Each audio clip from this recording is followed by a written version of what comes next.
We are talking about relaxing, something that can be tricky for many of us, most of us in these modern times.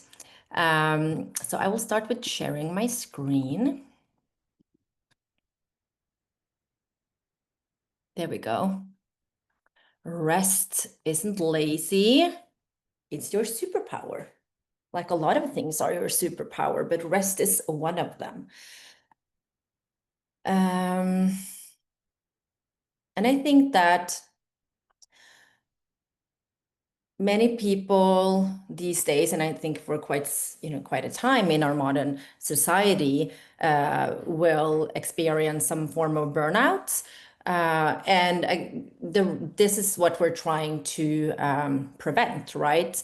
We're trying to read the signals that our body is sending us before we get to the burnout. So basically, um, treating our body in a way that serves us well. And that is not lazy. That is you just taking care of yourself. And also, I think having an awareness of your needs and your body's needs and listening to that, and also knowing that that is not, what's the word I'm looking for? That is not selfish to take care of yourself. I think that is also aligning that belief, I think is very important to be able to even go there and be aware. So Friday was National Relaxation Day, at least in the US. So that's kind of why that's the topic for this week's email. It's just kind of a reminder that as I mentioned earlier, I think most of us need. Um, and it never quits, right? Like it never quits. No matter if we are on vacation, which many of us probably just have been, or we're starting up in the fall like we're doing now, or if it's the holidays or the new year. It's always something. Personally, I'm right now, I'm like, oh, I need to go through all of my clothes. I need to go through all of my just closets where I store stuff and just go through everything and throw away, give away, and things like that is outside of the norm that kind of will come up now and then that we need to deal with.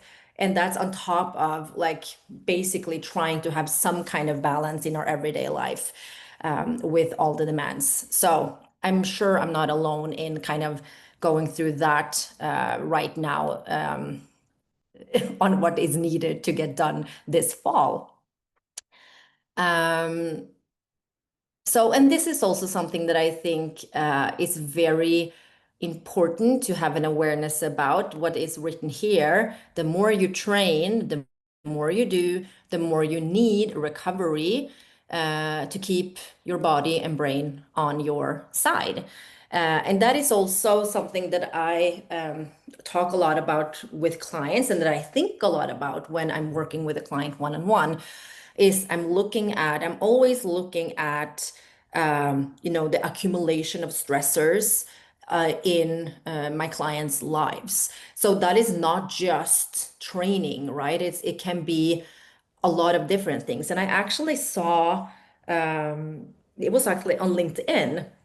I saw a post about different forms of stressors, which I'm going to go over today, which can be like a it's things we don't think about.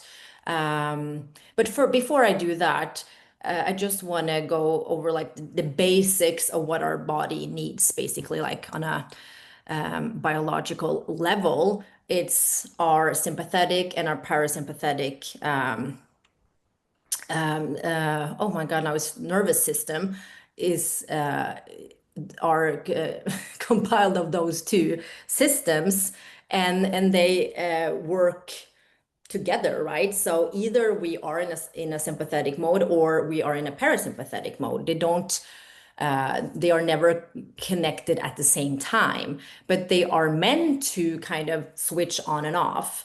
Um, so it's not that we never want to be in fight or flight. It's just that we need to have some kind of balance for our bodily system to function optimally, or even function at all for some, right? So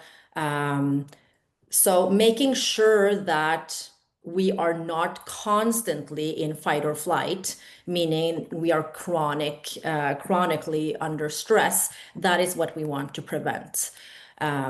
So making sure that we are adding some rest so that our parasympathetic mode can be functioning, basically. That means that we are calm, like internally, digestion works better, muscle repair is more optimal, and we have better hormonal balance. So it really affects our internal health, and there's consequences basically if we are not actively focusing on this balance here. So meaning like recovering between workouts, building muscle, digesting food, sleeping with like quality sleep, basically sleeping deeply and feeling motivated. All of those things are connected to our parasympathetic mode actually being turned on adequately. And biofeedback that you can look for is like this. I think this is really like it sets the tone of like feeling wired, uh, but you are exhausted. Like that is definitely a sign that you need to take a breather. Bloated, moody, not seeing any progress, like doing all of the right things, but still not seeing progress. That's a really good sign that you are probably just chronically stressed, basically.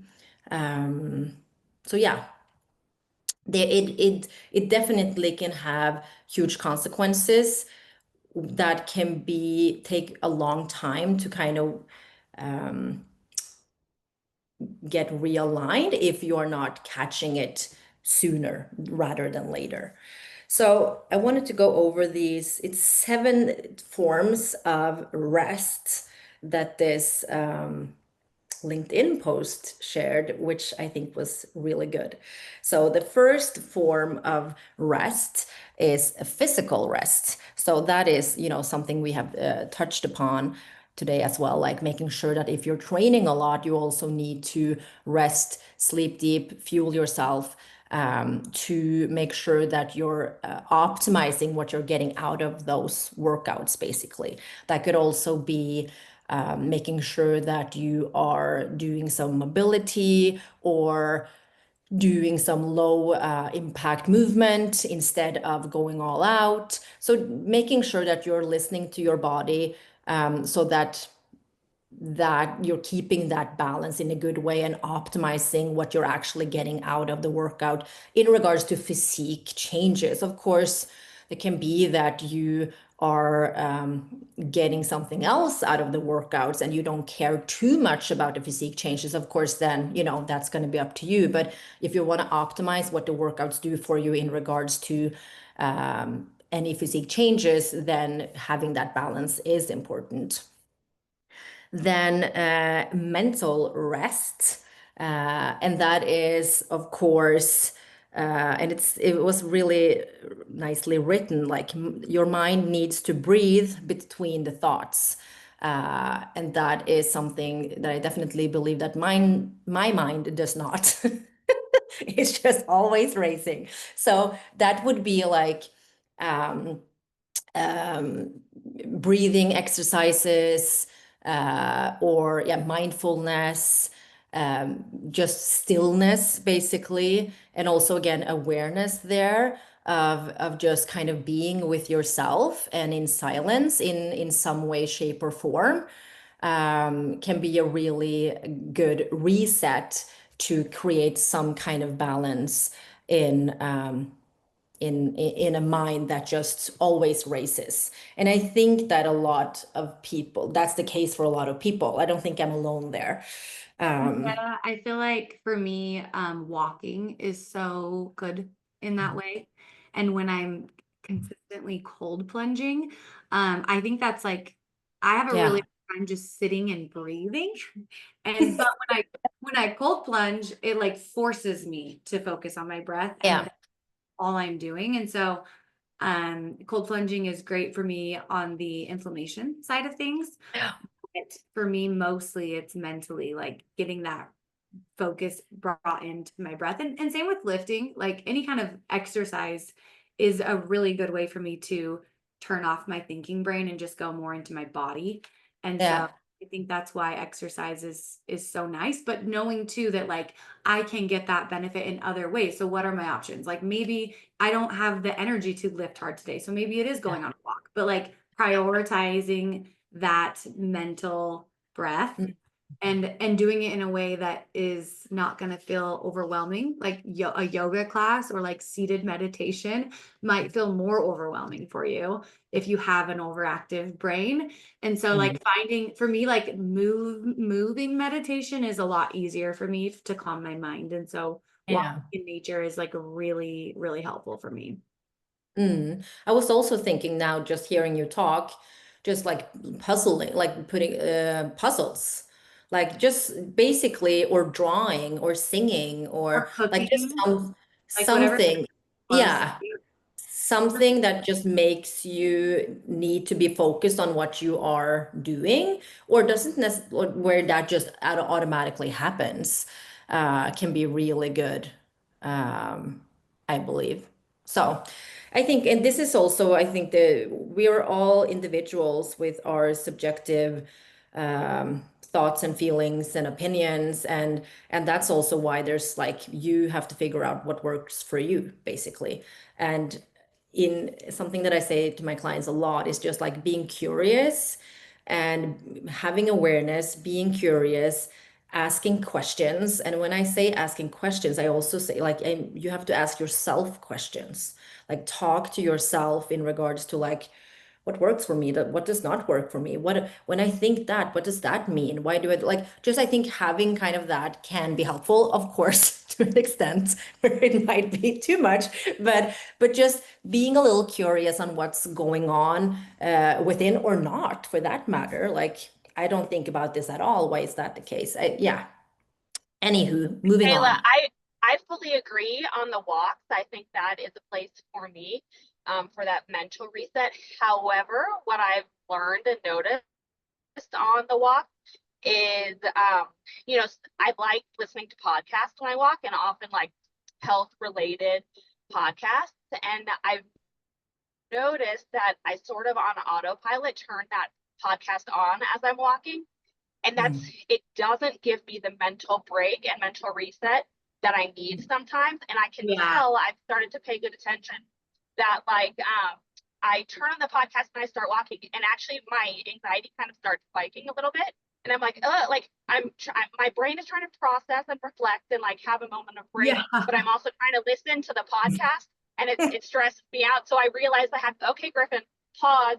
Don't let like this is just a no noise walk. And sometimes, like, yeah, I very much need a no noise walk sometimes. So, kind of awareness there too might be important. Yeah, and yeah, for I think sure. it's like with training hard, right? The harder you train, the more you need those intentional rest days and intend Mm, like getting more like probably need to up your sleep. You do yeah. things like you have to offset that. So if your week is like crazy busy and you have a lot going on and a lot that you're juggling, when you get out on that walk, it's like adding more information is the last thing you need. And Mm, that is it's like good for you for being having the self-awareness, Griffin, to know like, oh, I just need to breathe and like look around on this walk. And I'm the same way. And I think even sometimes when I'm lifting, like putting my headphones on and not having any music, just like being Totally. in my body. And I think knowing that and paying attention to that is because your body will tell you when you need that mental breath. And it might be Yeah. more frequent because you have a lot of other things that are adding stressors. So you need to find more ways to recharge even maybe when you normally love listening to a podcast. So it's like, oh, Yeah, totally. Yeah, I agree. I'm the same way. Like sometimes I'll go on a walk and a podcast sounds great and I get a lot out of it. And other times I just need to let my mind process everything that's been going on and just be. Yeah. That takes us to the third, and that is sensory rest. So that really speaks to that Yeah. like beeping, glowing, ding ding, like everything, and the blue light, and just all of the Summer kids. technology that are surrounding us. And that could even be like sleeping in a room full of devices. And uh, even if you think that you're not affected, you actually are. So, especially then, like, and if we have jobs where we are in front of a screen all day, and then maybe we are listening to something or we're watching something while we're eating breakfast, getting ourselves ready, then we are in front of a screen all day at work, and then we get home and we're listening, looking at something. Like it's just constant, right? So and that's Watching stuff, naturally go to sleep. I mean, yeah, which is yeah, that's the exactly. only time you're on a screen all day, that's okay. But if it's like, yeah, like auditing Yeah, your just external noise. and I think, and there could be simple ways of diminishing that as well without going like going extremes. That could just be like turning off noises on your phone, like turning off messages like the beeping or the vibrations or the screen lighting up every time something happens in an app, for example. It could be small things like that that just keeps your screen black unless you're actively going in to look at something. Um, and then it could be like using blue light blockers, choosing to go for a walk, for example, then, and without your phone or without maybe having your phone if that is needed, but without listening to something or and this and I think again, this is we have to be aware here because it's so natural for us to just always be on um, and just trying it out, experiment with it and see like what does it do for me? Do I notice a difference? Because I think this is definitely a stressor that we don't think about because it's just so natural for us to just be surrounded all the time. But that is definitely something that's worth experimenting with, just trying to like just remove oneself a small amount of time every day to get away from it, basically. Creative rest.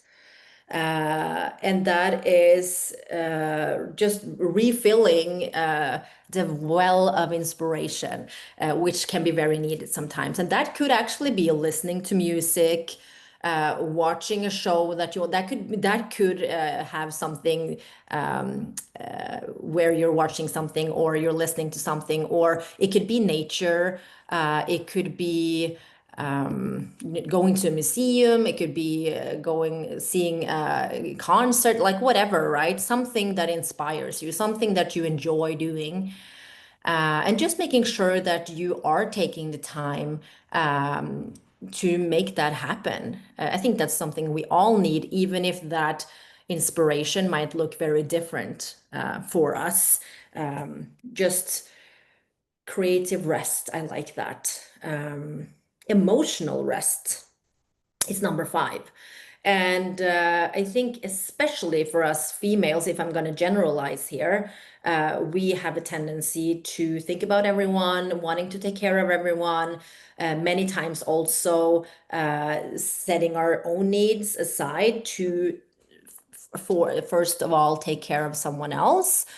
And chronically doing so, meaning that we're always kind of on on the lower end of our own needs and might not even realize because we're so used to taking care of everyone else and kind of telling ourselves that we don't need to take care of ourselves. But that is very important, I would say. So that could just be as simple, or this is not simple, but theoretically simple to cherish relationships that actually fuel you, and that again inspires you, that fuels you with energy, and then taking steps back from relationships that are draining you. And of course, in theory, that's simple to say that, but it's not necessarily simple in real life. But I definitely do believe that it's valuable to at least take a look at, like, where does your energy go? Are you using any energy on yourself, or are you always lost in line? So if you are, let's like take one step up, and then maybe next, and then, so that you just over time start take care of yourself and the relationships that fuel you, instead of the opposite, basically. Heavy carrying everyone's weight is what I've written, and I think that yeah, that touched me. I think it is true. So social rest, and this is also, again, comes down to like connections, a lot of what I just said in regards to relationships. So there's one thing, to kind of be there for everyone's needs, but this is where, like, what people like more, something you can kind of touch. What people are draining you, and how can we change that, like in regards to either take steps back or having conversations with those people, to make changes or set boundaries. Like, it can be different things, right, on how you make that work. But again, that is also something that really starts with awareness, of who are the people in your life, and how are they serving you as you are serving them. And then the last one, spiritual rest. And this comes down to, which is something we have talked about a lot, and which I think is very important. I know we all do, in regards to like being at the right path in your life, and that basically means aligning your actions with your values. So making sure that you are living up to the values that are important to you, and that's usually probably more than one, right? So this is something that I remind my clients a lot about, which are like really focused on their physique changes and results. But I know that they also enjoy a party, they enjoy socializing, and maybe their community isn't all about health, right? So it's like balancing that as well, of I want to fit this in, I want to spend time with my kids, I want to do this and that, but I also want to see results on my physique journey. So I think making sure, and it's not always easy, like, to fit it all in. Sometimes we need to kind of be unbalanced to make it happen. But as a general kind of learning experience, I think trying to figure out, like, what is a way that I most of the time can live, so that I'm living by my values, but and also at the same time am able to work towards a goal, for example. So like, it doesn't have to be one or the other. It can be same thing at the same time, or it can be the both at the same time. But of course, now it also depends on, like, in what context we're talking about it. Uh, but just generally, for feeling your best in life, living by your values is going to be a game changer. And for that to happen, you also have to know what are your values. And I think that is also something that we need to kind of check in with ourselves now and then, because they might change. So it doesn't really, you're not living by your values that you set 10 years ago if that's not the values you have today, or maybe the order has changed. It might not be like, completely different, but maybe it's not the same order. So I just that sent, is, I found, yeah. Henriette, I found like a little, this is a good blog post on understanding your core values. It's for individuals and teams. But if you scroll down, there is like a list of values, and writing down, I think you can, research shows you can only hold 7 values at the same time. So we might think we have like all 50, because we think maybe 50 of them are valuable, but they start to contradict one another. You can't like have one and the other. You have to choose.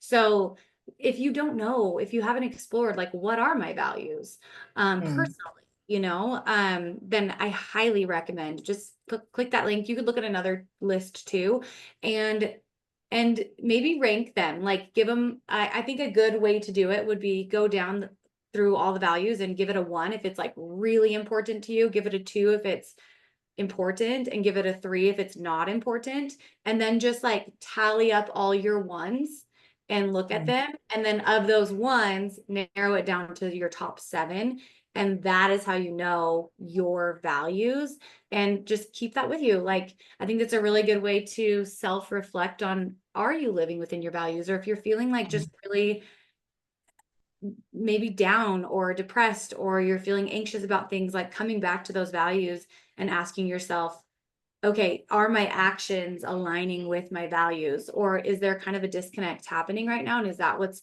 causing this dis-ease for me? So I think it's something that's really good to do yearly, quarterly, weekly, like whatever you feel like you need. But I thought it was, and it's interesting because our values can change over time and as life happens. And so you might see like last year's values, a couple of them have changed, like, and you actually value other things more now with more life experience and things that have happened. So highly recommend. It's a good one. Especially if you've had any big life changes recently, like that could cause a big shift in values. So Yeah, I think it can be very like normal that we are living, maybe we're living our parents' values or yeah, our community's values, and we have never Validating. really thought about what about me? Like, what about does this actually align with me? Or does it not? So again, be curious, ask questions. Don't be afraid to ask yourself questions, and exploring that. And I think that also many times can have a big impact in, for example, when you want physique changes, and you're not getting it, like that could also be because a process that is happening in our mind is not necessarily, and is exhausting because of that, is not necessarily what's actually happening out there in real life. So it can be like we are creating a truth in our minds, but the actions that we are actually living by is not telling the same story. So now it's basically like just um, living a lie. That seems very dramatic, but it's just Like it doesn't cognitive connect. Yeah, dissonance, right? yeah, exactly. It doesn't align.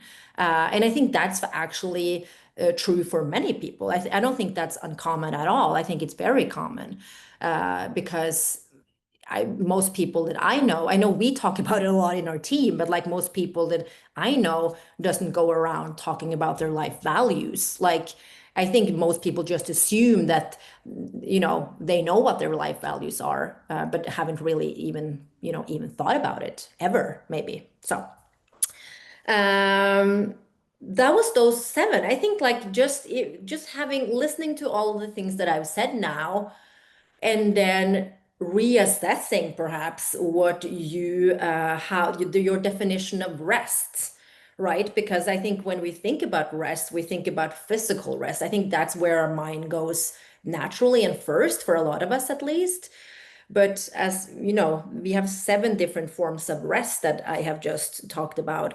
And I do believe that trying to kind of tend to them all in some way, shape, or form is going to be optimal and beneficial.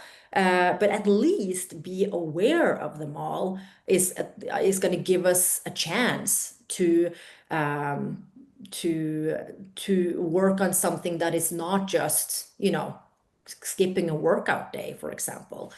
And this is also, again, like I started out with, like just looking at my clients' stressors. So this is something like if I have a client that wants for, let's say I have a client that wants results quickly. Like we want results quickly, we're going to be a little bit more extreme, but then it's not just about like, okay, let's go all in on movement and let's just cut calories extremely. No, it's all of this. It's like, yes, if you want results quicker, like sleep more, rest with intention, fuel with intention, be mindful of your energy in regards to emotions and your mental health. Like it's all of the things, right, that needs to be aligned for your body to function as optimally as possible.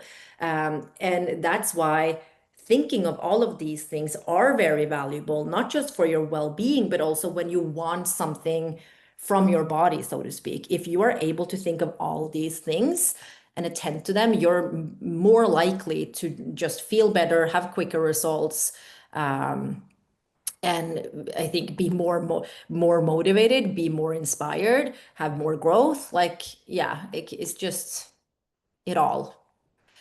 Um, Here are just a couple of like examples as well, like how you can create some rest, like box breathing. That's something we talk about now and then. Grounding, it's a great way. Cold face rinse, that could be baths as well, showers, cold shower, cold bath, um, soothing sounds, music in general. As we talked about, tech, timeout.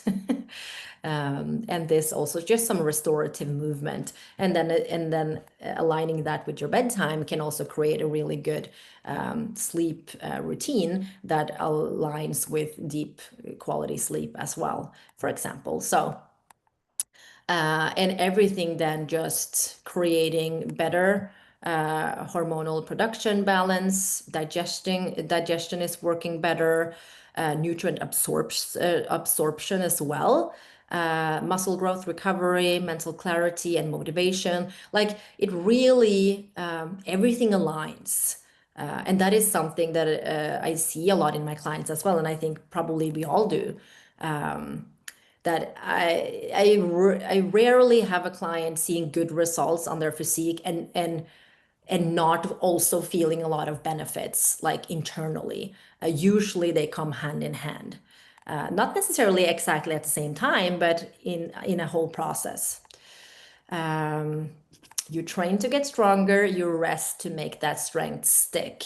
And that's also kind of like with just general the output you are that you're exhorting to see results is like if you are consistent, if you're creating the lifestyle, that's the baseline of how your body is not just going to react, but also how it's going to be able to withhold what you are, the creation, if I'm going to be a little